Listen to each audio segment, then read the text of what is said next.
इन आयात का तर्जुमा और तफसीर से पहले शान नुज़ूल और पस मंज़र समझ लेना ज़रूरी है, फिर बात को समझने में ख़ासी सहूलत हो जाएगी।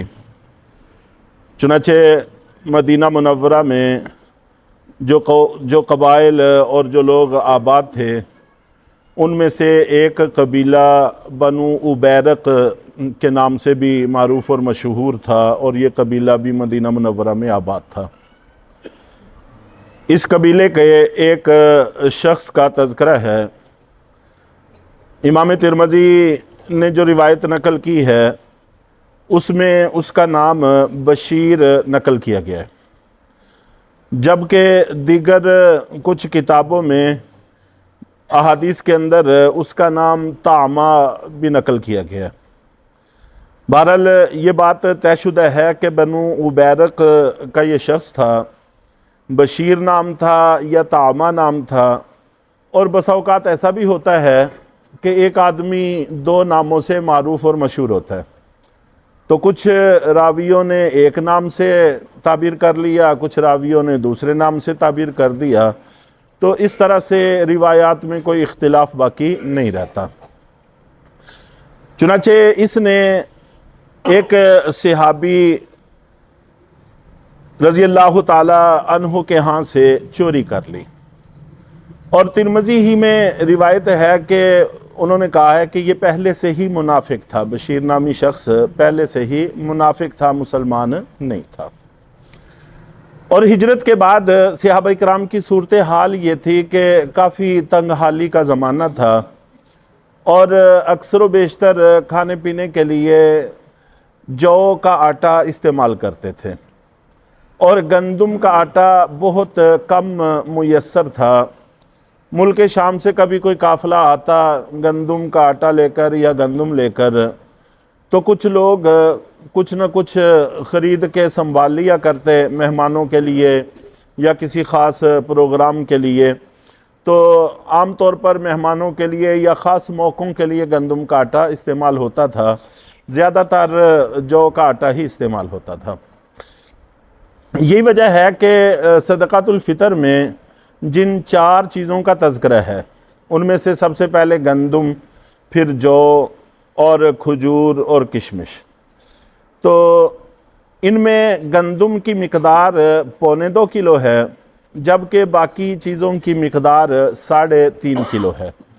उस वक़्त सा इस्तेमाल होता था, तो एक सा पैमाना, जैसे हमारे यहाँ बचपन में हमने देखा वो बर्तनों के साथ गंदम की पैमाइशें किया करते थे। एक पीपा होता था और टीन का बना हुआ, उसके ऊपर मुट्ठी सी लगी होती थी, और उससे छोटा एक टोपा होता था, और उससे छोटी एक टोपी होती थी।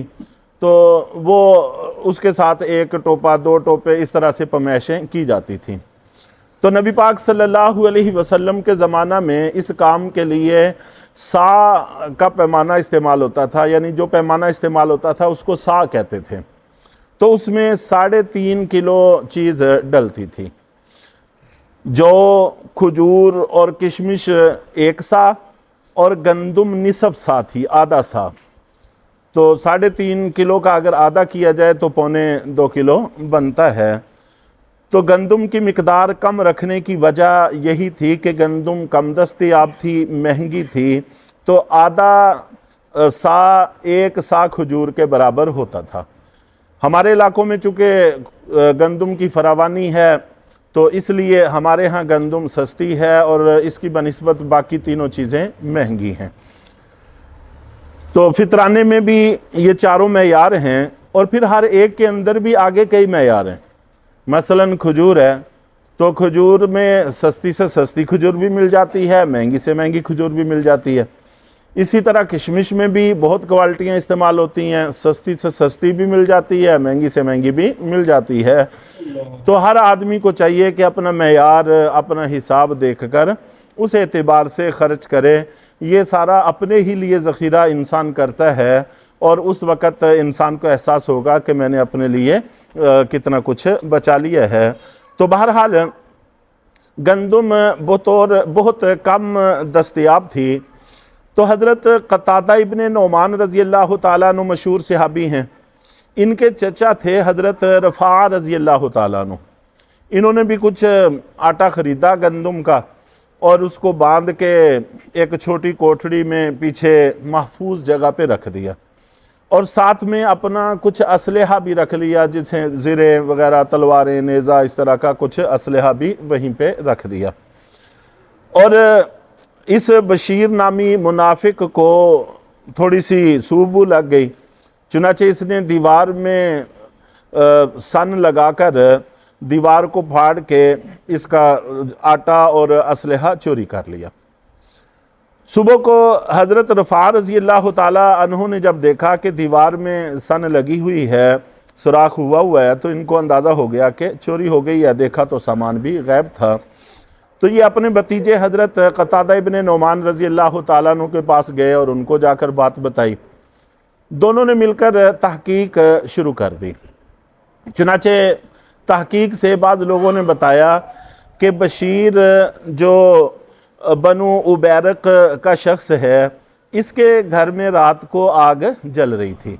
उस वक़्त लाइटें तो इतनी होती नहीं थी और इस तरह से बंद किचन और ये सिलसिले भी नहीं होते थे, तो इसलिए आम तौर पर बाहर आग जलती थी तो उसकी रोशनी अंधेरे में महसूस की जाती थी। तो इनके घर में आग जल रही थी रात को बेवक़्त। तो अंदाज़ा यही है कि इन्होंने वही गंदम का आटा चोरी किया होगा और फिर रात को उसी को पकाकर खाने का प्रोग्राम तरतीब दिया होगा। चुनाचे इस शक की बुनियाद पर उनके बारे में थोड़ी सी पड़ताल इन्होंने शुरू की। तो उसको भी, बशीर नामी मुनाफिक को भी अंदाज़ा हो गया कि मुझ पे शक हो रहा है। चुनाचे इसने आकर एक सहाबी हज़रत लबीद इब्ने साहल रज़ी अल्लाह ताला अन्हु, मुखलिस सहाबी थे, तो इनका नाम ले दिया कि लबीद इब्ने साहल ने तुम्हारे घर से चोरी की है, मैंने उसको चोरी करते देखा है। तो जब हज़रत लबीद इब्ने साहल रज़ी अल्लाह ताला अन्हु को इत्तला हुई तो उनको बड़ा अफसोस हुआ। वो तलवार लेकर आ गए और कहा, कसम उठा ली कि मैं उस वक़्त तक तलवार को नियाम में नहीं डालूंगा जब तक कि ये चोरी का मसला हल नहीं होता। तो इसी बशीर मुनाफिक ने फिर पैंतरा बदला, जिसको आजकल यू टर्न लेना कहते हैं, तो इसने भी यू टर्न लिया और चुपके से लबीद इब्ने साहल रज़ी अल्लाह ताला अन्हु को कहा कि आपका नाम तो वैसे ही ले दिया था, आप मुतमईन रहें, आपका नाम नहीं है। तो फिर एक यहूदी का नाम इसने ले दिया। यूं बात चलते ही कुछ दिन इसमें गुजर गए तो फिर इसने ये भी मकारी की कि आटा उठा के तो रफ़ा के घर के पास से होते हुए उसमें थोड़ा सा सुराख करके यहूदी के घर तक ले गया, जिससे रास्ते में कहीं कहीं थोड़ा बहुत आटा भी गिरता रहा।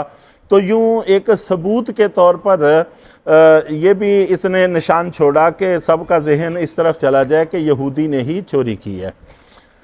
और फिर मज़ीद मक्कारी ये की कि जो असलहा और ज़ीरें वगैरह चोरी की थी, ये बतौर अमानत के उसी यहूदी के घर रखाया कि ये मेरा असलहा वगैरह है, आप अपने पास बतौर अमानत के रख लें, मैं आपसे बाद में ले लूँगा।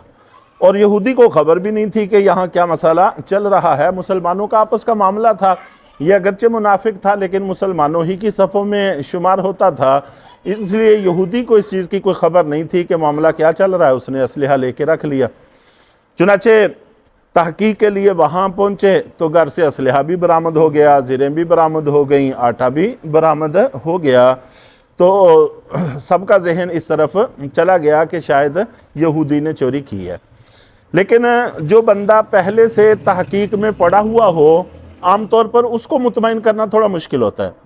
चूँकि हज़रत क़तादा रज़ी अल्लाह ताला अन्हु और हज़रत रफ़ा रज़ी अल्लाह ताला अन्हु दोनों चचा भतीजा ये पहले से इसकी टो में और तहकीक में लगे हुए थे। उनको इत्मीनान नहीं हुआ, उन्होंने समझा कि ये सारी शरारत इसी मुनाफिक की है, चोर यही मुनाफिक है, चुनाचे वो मुतमईन ना हुए। और उन्होंने जाकर फिर अल्लाह के नबी सल्लल्लाहु अलैहि वसल्लम से भी दरख्वास्त की कि अल्लाह के रसूल, हमारी चोरी इसी बशीर मुनाफिक ने की है। तो बशीर को जब इतला हुई कि अल्लाह के नबी सल्लल्लाहु अलैहि वसल्लम तक भी बात पहुंच गई है, तो इसने फिर जाकर अल्लाह के नबी सल्लल्लाहु अलैहि वसल्लम को मुतमईन करने की कोशिश की कि यहूदी के घर से सामान भी बरामद हो गया है, आटे के निशानात भी वहाँ जा रहे हैं, फिर भी बिला वजह मुझे कसूरवार ठहराया जा रहा है। तो मुनाफिक किस्म के जो लोग होते हैं ये चरब लिसान भी होते हैं, और इस तरह से अल्लाह के नबी सल्लल्लाहु अलैहि वसल्लम को मुतमईन करने की कोशिश की। तो इसके बाद फिर मज़ीद कुछ गुफ्तगू इंशाअल्लाहुल अज़ीज़ अगले दरस में करके फिर आयात की तफसील ज़िक्र की जाएगी। अल्लाह ताला हम सब को कुरान पाक के साथ लगाओ नसीब फरमाए।